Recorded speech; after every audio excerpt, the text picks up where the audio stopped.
That's what I want to discuss tonight.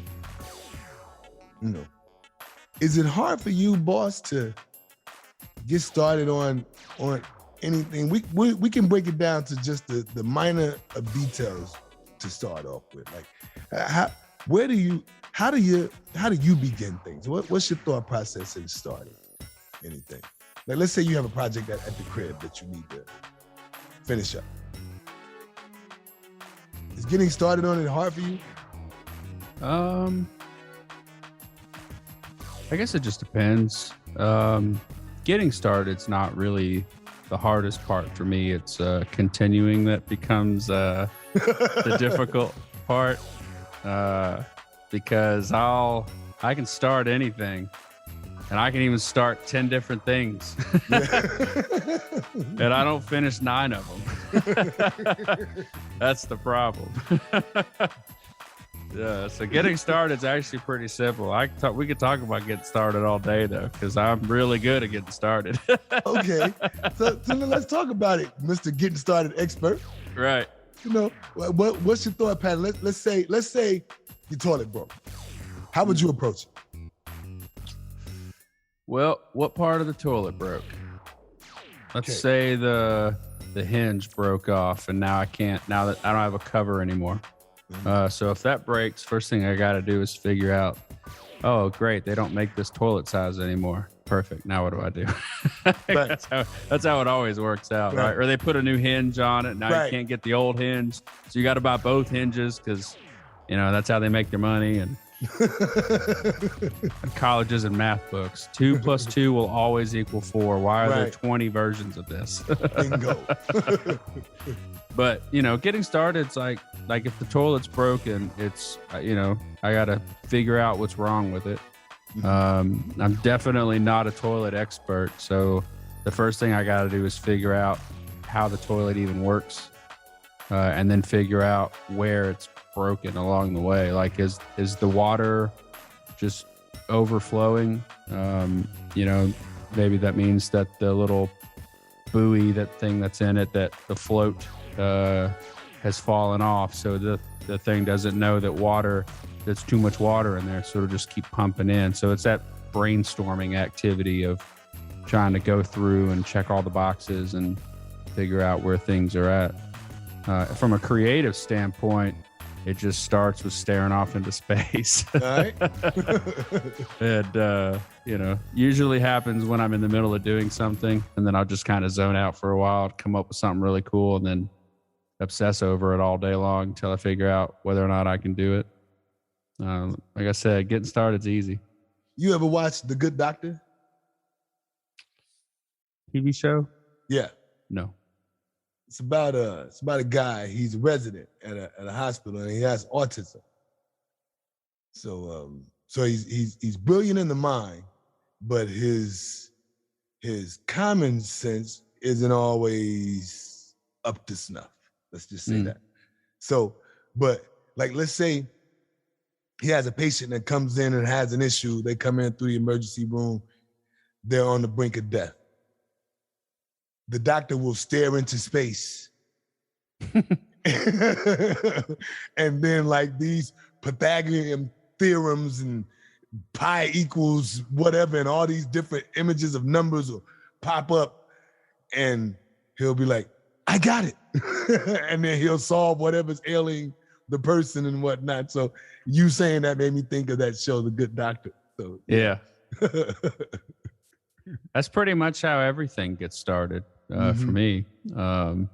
First thing I got to do is understand where I'm going, depending on the task. What needs to be done versus what has to be done. And then I guess that doesn't make sense. That's the same thing. But I got to figure out, I was trying to sound intelligent since we were talking about doctors. I like sneakers. I wear shoes too. That's right. Exactly. But yeah, that's it just starts with a thought. You got to figure it out and just kind of build from there. Yeah. I run across people, Brandon, that will say to me, like you said, they'll get started, they'll have an idea, and then they immediately make excuses as to why they don't pull it off. I work, or I ain't got the money, or, I need a team, or nobody helps me. Making all of these different excuses as to why they won't even get started. Or like you said, they'll start a little bit and then they won't finish. Now, I've been guilty of starting something and not finishing as well.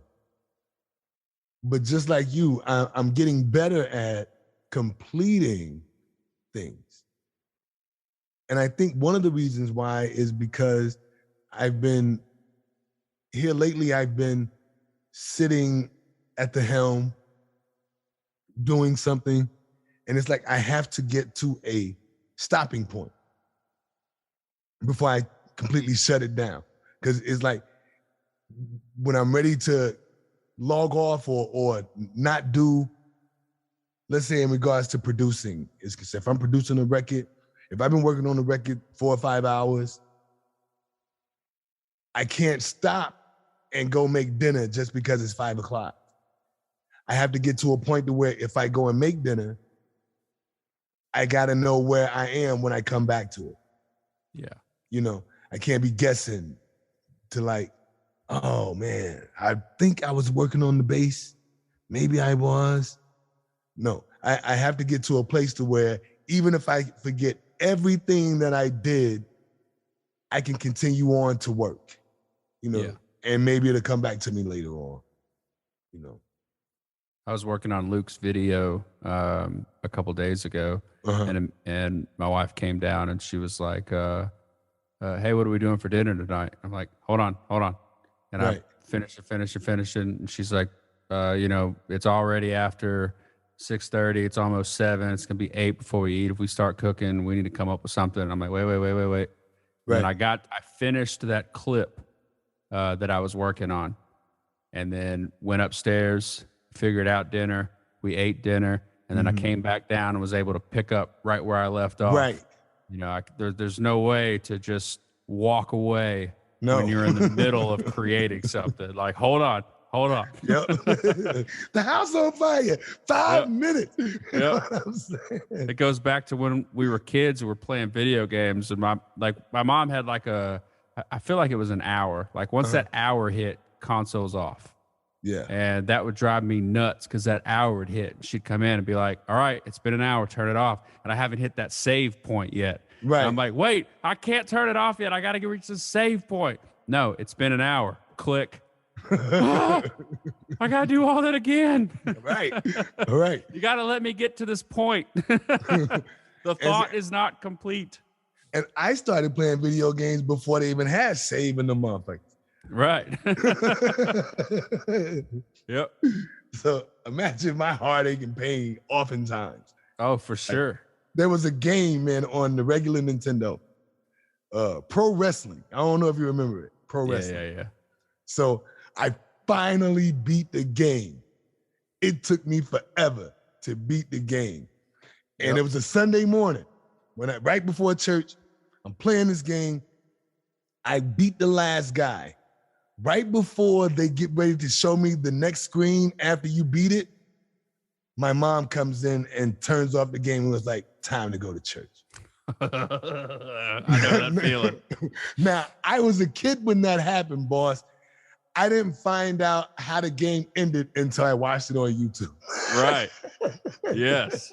Oh, I'm well aware of that. There are games to this day that I have never beaten because there was no save and I wasn't allowed to play the game long enough to hit that point where you saw the ending. Absolutely. Yes. Then you got to start all over. Yep. Where do I begin? That's right. On another game.